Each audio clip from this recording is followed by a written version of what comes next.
truth.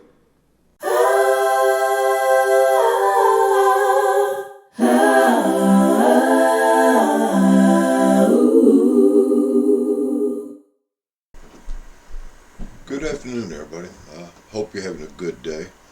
It's been a pleasant day the last few days. I hope you get out and enjoy whatever you can in the weather and everything. It's really nice out there.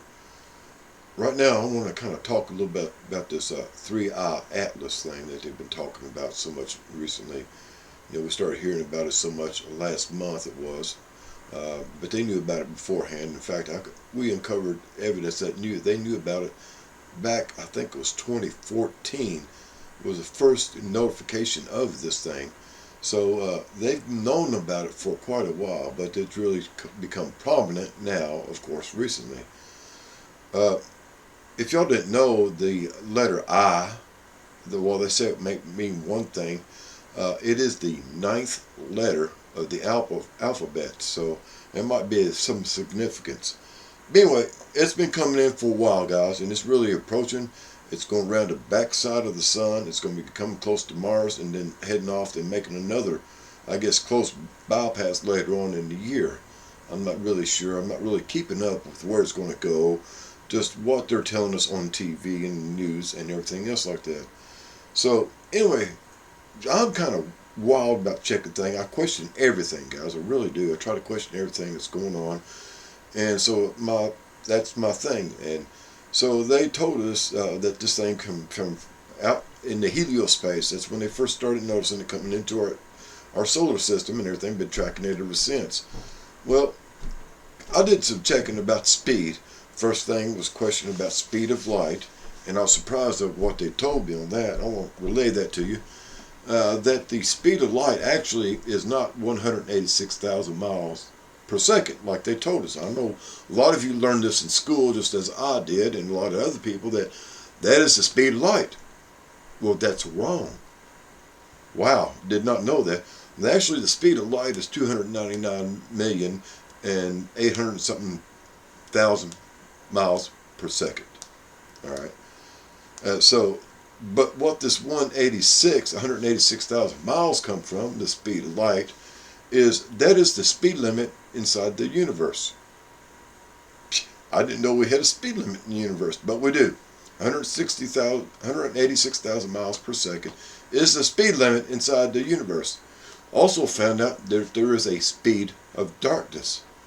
It travels at the same speed as the speed of light. They say, some theories say it's not connected, some say it is, because it's light speeding away at the same speed that darkness approaches. So without light, the darkness is. But we look at things a little bit different, that darkness is a force, as you may well know, and therefore it is at the speed of 186,000 miles per second, the speed limit of the universe. So on about Atlas, that's what they tell us. The speed of light is actually almost 300 million miles per second. Wow. Crazy, huh? So this Atlas thing, they spotted it's been coming closer. It's actually sped up, actually, if you think about it, and got here a lot quicker than what they told us before. Remember, they said November. And of course, there's been conflicting and changing reports about what its composition is, what kind of colored things it's shooting off of it, fires or whatever, green, blue, yellow, red, whatever. And here's another thing, guys, is as it was approaching our solar system, its inner solar system and everything, y'all remember that beam that's coming out kind of like in the front of it, pointing towards the sun? Well, then now that's going around, that beam is pointing towards the sun now like a comet tail. But I think it's more than a comet tail, because it came in first, in the front, and then as it's circling around, that beam is traversing with the sun as it's leaving the sun's path. So it is connected to the direction of the sun somehow. So I did a little bit more checking, guys. Of course, this is about the speed of light. Is that, we sent Voyager 1, Voyager 2 out there, and it took 35 and something like that. The other one's like 35, the other one's 40 some odd years. You get outside of our solar system, right? But with current technology, it only takes 7 years. Didn't know that, did y'all? Yeah, They can reach the heliospace, which is our outer limits of our solar system, in 7 years with current technologies. That doesn't include manned flight, or anything like that, but they can shoot stuff out there and to be outside of the presence of the heliosphere, the effects of the sun, within 7 years. So, we know they've been doing this stuff, and they got secret stuff that goes faster than lickety-split anyway. So what's to say that 7 years ago, 14 years ago, they spat something out there in outer space, and it's coming back. Remember, the Space Force has been inactive since the 80s when Ronald Reagan said we need a Space Force, and everybody jumped on board with it, and that's been kind of black ops since then, until recently it's come into the limelight, if you will, about the Space Force. But what's to say that they did not spit something out there 14 years ago, 15 years ago, and it's on its fucking way back? Now, they talk about aliens and everything. We, of course, know that this blue beam operation is something that everybody's been talking about.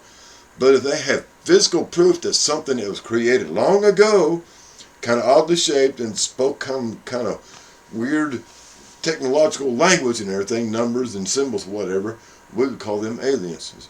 And not even see them, right? And so that's coming, and somebody else has pointed out that there is a number of objects also come with it. In fact, on one of the Meteor Watch channels and everything, they showed the other day that there was a wide response influx of objects into our system, our atmosphere, on the 8th, I think it was, or no, the 8th, I can't remember what day. It was the 20th, the 20th of September. That there was a big long bandwidth of interference coming in through the sphere, which indicates meteors. But the funny thing is, instead of a straight line coming down like this, it was all the way across the screen like this, and completely coming in over and over and over again with small blips in the middle. The guys, they don't know if it's an anomaly or whatever, but this went on for hours, and it indicates, people are indicating that this was some kind of invasion or some kind, perhaps. But again, back to what this is.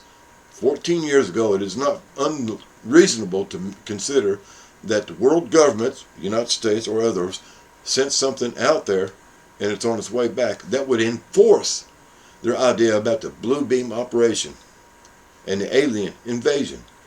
It is, to me, is something that's worth considering and keeping on. So some of the other things I want to bring up here, guys, what makes this so kind of particularly important that this is going on at the same time. Since the 18th of this month till now, till the 22nd in fact, there's going to be 3 objects coming in close flyby within 2.2 lunar distances of Earth. Not counting Atlas, though. I'm sorry, there's only 2. Atlas is going to be further out than that. But they came within 2.2, and they're very large objects that came in. I don't remember the name of them, but they came in. All 3 of them is going to do close by or flybys, what we consider our inner space.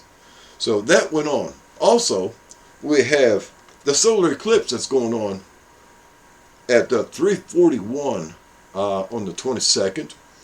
The fall equinox starts at 2:19 on the 22nd. Charlie Kirk Memorial starts at 2 o'clock tomorrow. And the new moon also starts at 3:40 p.m. tomorrow afternoon. So we have 5 different things that's really marked on the calendar of world events that's majorly going to affect everybody, well, keep a lot of people's attention. So again, things happen on a certain time for a certain reason. So expect the unexpected, or expect the expected that would be unexpected. You know what I mean. Things are coming together, guys. Things are coming together. And right now we're about ready to see something go down. As I mentioned in an earlier video yesterday I think it was, something about December 29th. And it's all coming to a head, guys, real soon. Y'all have a groovy day and a better day tomorrow. Later, taters. Attention passengers, we've now reached our destination. We hope you enjoyed the flight and have a nice day.